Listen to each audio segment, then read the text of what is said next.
Steel's applications are limitless, and its effects are everywhere. But how do we get from this to this?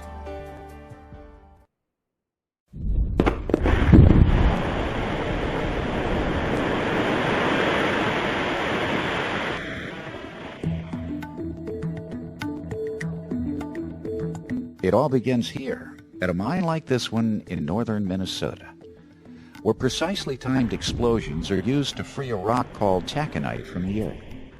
The taconite is then processed into iron ore pellets. These simple-looking pellets become the base material for one of the world's most versatile and important products, steel. Each day, a mine like this can process 125,000 metric tons of iron ore. From the mine, via freighter or rail, the iron ore arrives at a steel mill. Integrated mills may cover several square miles. At the mill, the ore is offloaded from the freighter. Massive machines, known as stacker reclaimers, are used to move the ore into huge storage piles. The mill will draw from these stores to produce steel year-round, 24 hours a day. Another essential input for steel making is coal, but for coal to be used, it must first go through a process known as coking. To turn coal into coke, it is baked for 18 hours in a row of furnaces. This renders the coal much more efficient for the steel making process. Once the coke has been baked, it is pushed into a car and moved to a quenching station, where it's doused with water to cool it down, creating a tremendous amount of harmless steam. The cooled coke is dumped onto a conveyor system that brings it to storage.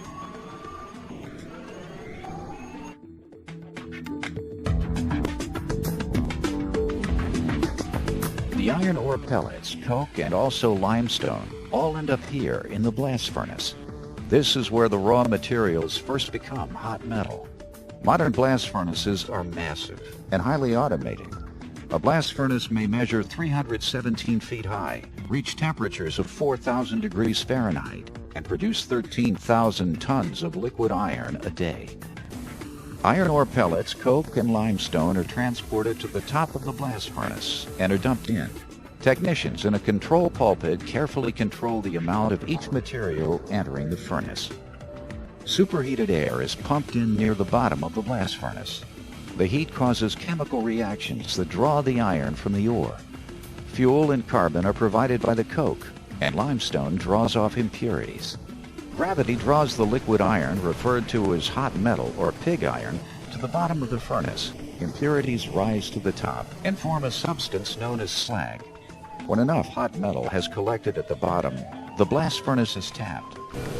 A robotic arm drills out a clay plug in one of up to 4 tap holes in the furnace. This allows hot metal to flow into a trench that leads to rail cars known as bottle cars. Slag flows to another area where it is cooled and collected. Slag used to be a cumbersome byproduct of steelmaking. Now it provides a whole new market, as slag is sold for applications like paving materials and concrete.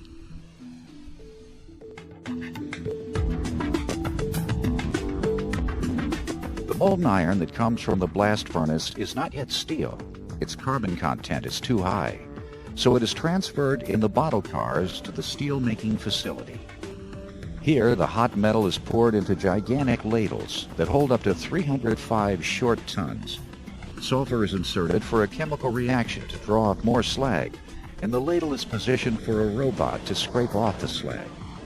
Once this is done, the ladle is ready to be transferred to the basic oxygen furnace to become steel. Before adding the hot metal, the basic oxygen furnace is charged with a load of scrap metal. An overhead crane then picks up the ladle of iron and brings it to the mouth of the furnace, where it is poured in over the scrap. The furnace moves to its upright position, and an oxygen lance descends.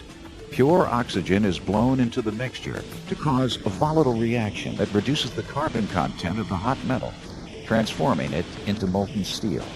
Alloys may also be added to customize the structure of the steel to a customer's specifications. Steel is the most recycled product in the world. Along with being used to charge the basic oxygen furnace, scrap is melted directly into new steel in what is known as an electric arc furnace. Loads of scrap are dumped into the top of the furnace and heated up to 3,050 degrees Fahrenheit. Impurities burn off and new steel emerges.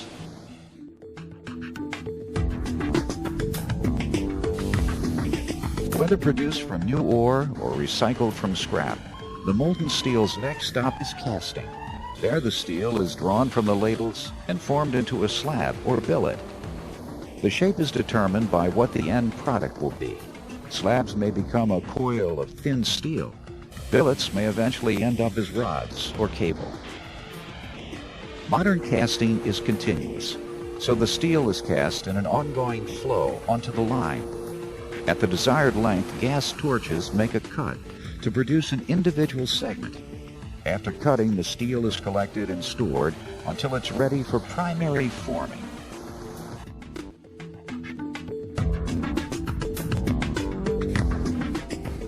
At primary forming, the steel begins to take on the shape the customers have ordered. In the case of flat products like these rolls of steel, slabs go to a hot rolling mill. The slab is first reheated in a furnace to make it pliable for shaping. Then it goes through the descaler to knock off any impurities from the surface. After that is done, the red-hot slab runs through a series of rollers to flatten the steel.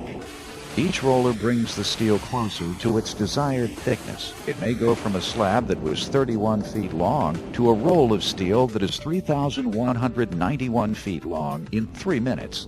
The continued lengthening means that while the slab enters the line at about 2 miles per hour, by the time it reaches the end of the rollers, it is moving at 36 miles per hour. The ribbon of steel is then cooled with water and rolled onto huge coils. Long products like bars or cable are made from a billet that is first heated in a furnace. At 1800 degrees Fahrenheit, the steel becomes pliable and is run through a series of shaping points on the line. The process can be adjusted to meet the desired end product thickness. When the process is complete, a 40-foot 7-inch square billet may end up as a 1,000-foot half-inch steel coil or series of bars.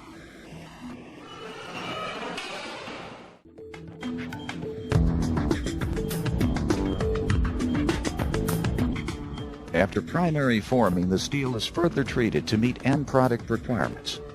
Flat products go through a cold rolling mill.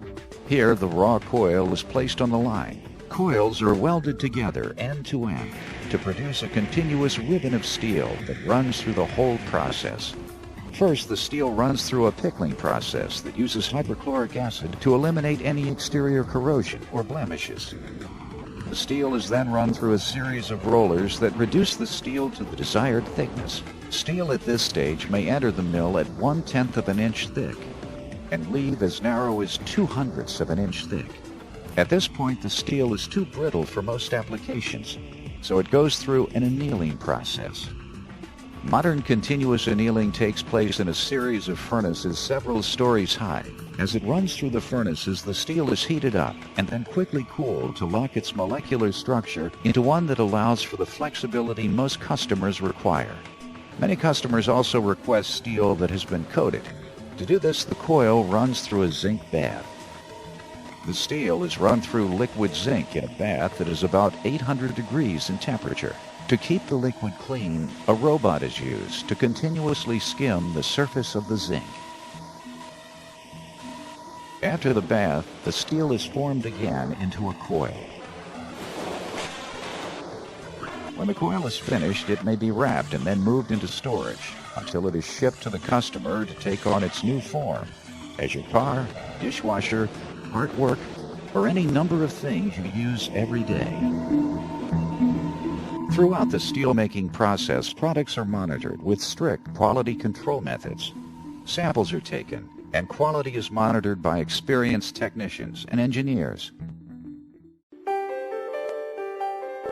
The steel industry has always been a force in driving society forward. To do this, the industry relies heavily on research and development. to find innovative ways to meet evolving customer demands and offer new product applications. Researchers are also looking to improve the steelmaking process itself. One key goal is to reduce the environmental impact of steel manufacturing. Water and air treatment facilities located in the mill are continually improved, and nearly 50% of today's steel output comes from recycled scrap. The steel industry has a proud past and a bright future and is forging ahead to a tomorrow that is both economically and environmentally sustainable, so that steel continues to provide the foundation for so many products and the inspiration behind so many possibilities.